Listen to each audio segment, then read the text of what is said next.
It's Dr. Lisa Grant again, and we're going to continue our series on what do you do with all the ground turkey that you made, other than make breakfast burritos out of it. So this is going to be the second sort of main meal idea that I've got for ground turkey, and this one's really fast, really easy. It makes for a really simple weekday night dinner when you get home and all you want to do is get food on the table in like 10 or 15 minutes or even less, okay? Now, one of the things I have not talked about is that ground turkey freezes and freezes quite well. So if you're going to make a whole pan of ground turkey and you're not going to use it all up in like 3 days, what I would recommend is that you get yourself some really good Pyrex and freeze it up. What you do in the morning before you go to work is you take the Pyrex out. And if you do it in serving portions, you can take the Pyrex out, put it in the fridge, and by the evening it's basically thawed. All right, so what we're gonna make tonight is basically a Mexican salad. So we've got our ground turkey, and you can either brown it up in the pan, or again, if you just wanna get it on the table fast, you chuck it into the microwave and warm it up. Now the other things that you're going to want to work with are some sort of mixed salad greens, salsa, and you can find all sorts of salsa everywhere. Some kind of bean, and black beans are your best because the black color in them is actually indicative that it's got a really high antioxidant content and anthocyanins, which are really, really good for you. White is okay. I would prefer the small beans over the big beans, and an avocado or guacamole if you prefer that. I don't particularly like guacamole, so I know I'm still a good person. So you want to get an avocado, you can use an avocado. Now the thing you need to know about avocados and what they look like when they're ripe is you want them to be that nice dark color. But the other way that you tell, because I'm sure we've all cut into an avocado and been like, oh, this is still really hard, because you can't really tell from the sides if it's actually ripe or not. So what you do is you actually press around the stem here. This is where the avocado was actually attached to the tree. So you press there, and if it's nice and soft, then you're good to go. Now, if you're choosing an avocado and you notice it has huge soft places, you probably want to put that one back because that one's actually going to be bruised when you cut it open. Okay, so your 15-minute dinner, although it's probably going to be faster than that. You know what? I'm going to put my timer on again and see how long this takes. But this time I'm going to give myself 5 minutes. I don't think it's going to take that long, but I want to find out. So, go. All right, open the greens. Put them in a colander.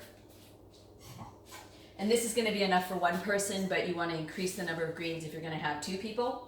Rinse them off. Even if it says it's been washed, you generally want to wash them off anyway, just to liven them up a little bit and to make it taste better.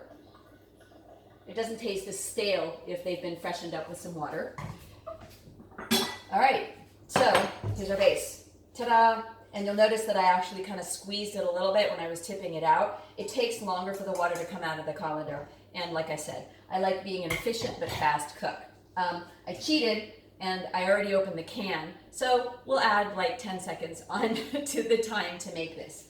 You're gonna wanna rinse the beans because the gas-producing molecules, while they're in the beans, are also present in the bean juice. So you usually wanna drain the beans and actually rinse them off a little bit until the water runs clear in the sink. And again, dumping out the water, and I'll clean up that mess later. All right, throwing some beans on there. Good. You can save the beans in a Pyrex. Honestly, you want to invest in getting one of those big sets of Pyrex because that'll give you plenty to work with. And we put our ground turkey on here, which we either just made, put in the microwave and warmed it up, or warmed it up in the pan if you like that slightly crispier taste. And then that's that. Avocado. You'll notice you can actually kind of peel it, but also peel it, where you just pull the skin away too. You don't need to just cut it once you make that initial incision. And there we go. And you can see that that's actually a really nice color avocado, so that's gonna taste really good. And I just slice it up straight into the salad because, as I said, I don't want to create a whole bunch more stuff for me to actually clean up. So there we go. Now, if you want to keep this, you can actually take it and put it into a Pyrex and hold it overnight.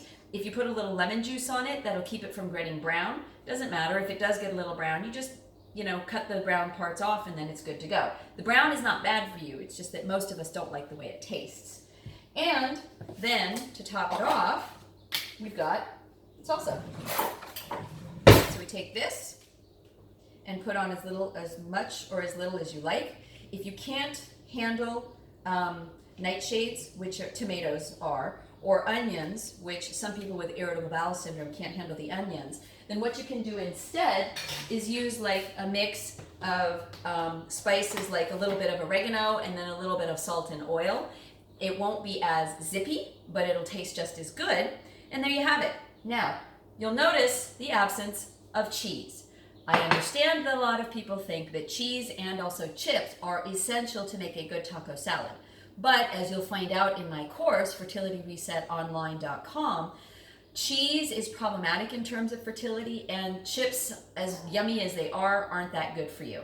If you absolutely have to have some of that crunch, then you can take a couple of tortilla chips and sprinkle it over the top like a garnish after you crush them up, and that'll give it that little bit of crunch. But part of what we're trying to do is make quick, easy recipes, but also make it healthier for you and your developing eggs. And that took actually 4 minutes. So you can get home and dinner on the table after you wash your hands in 5 minutes or less if you've got all the ingredients ready to go. Happy eating.